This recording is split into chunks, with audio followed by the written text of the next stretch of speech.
Hi guys, ફરી એકવાર હું વિડીયો બનાવું છું અને આ વખતે મારો ટૉપિક છે કે ભાઈ પૈસા કેવી રીતે બચાવવા. આજકાલની બિઝી લાઈફમાં પૈસા બચાવવા બહુ મુશ્કેલ છે, કારણ કે આપણા ખર્ચા બી વધારે હોય છે. ચાદર કરતાં પગ ફેલાવા વધારે બધાની ટેવ છે, કારણ કે તમે જેટલું પૈસા ખર્ચ કરો છો અને કમાવો છો કેટલો, તો એનું સામસામે તમારું ગણિત છે કે નહીં. અને જો ના હોય તો પૈસા પહેલાં બચાવી લો, પછી જે વધે એને પૈસા વાપરશો તો તમને તકલીફ નહીં પડે. બરાબર છે? એટલે આપણે પહેલાં આ કામ કરવું પડે.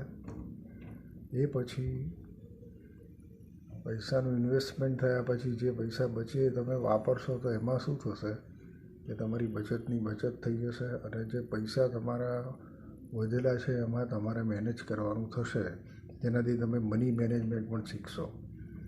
અને મની મેનેજમેન્ટ શીખવાનું, ટાઈમ મેનેજમેન્ટ શીખવાનું, પંક્ચ્યુઅલિટી શીખવાની, આ બધું ઘણું બધું લાઈફમાં શીખવાનું હોય છે. દરેક માણસો એ બધું મેનેજ નથી કરી શકતા, કારણ કે 98% પીપલ મેનેજ નથી કરી શકતા. 2% લોકો જે છે જે પહેલાં સેવિંગ્સ કરી દે છે. હવે સેવિંગ્સ કરવું એટલે કેવી રીતે કરવાનું?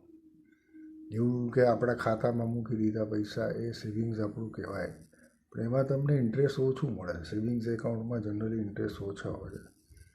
તો તમે ફિક્સ કરી શકો, કાં તો પછી તમને એવી ફિક્સ કરો કે જેમાં તમને ઇન્ટરેસ્ટ વધારે મળે, અથવા તો બીજું પણ કરી શકો છો કે ભાઈ તમે મ્યુચ્યુઅલ ફંડ એસઆઈપી કરો. જો તમને નોલેજ ના હોય તો તમે બેંક થ્રુ પણ કરી શકો છો, અથવા તો એમાં ઘણી બધી એસઆઈપીઓ છે કે ભાઈ ડેઇલી એસઆઈપી છે, મંથલી એસઆઈપી છે, વીકલી એસઆઈપી છે.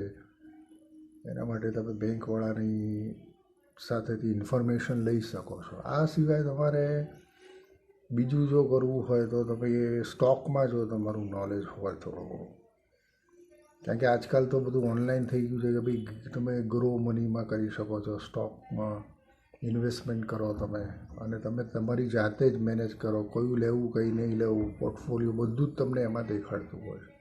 એવું નથી કે એવી ઘણી બધી છે ચેનલો સ્ટોક એક્સચેન્જમાં બી, એટલે મારે તમને એમાં બી તમે કરી શકો છો. તો આ રીતે પૈસા બચાવવાના. અને તમને મારી ચેનલ ગમી હોય તો સબસ્ક્રાઈબ કરજો, અને લાઈક પણ કરજો, અને કોમેન્ટ પણ કરજો. Thank you.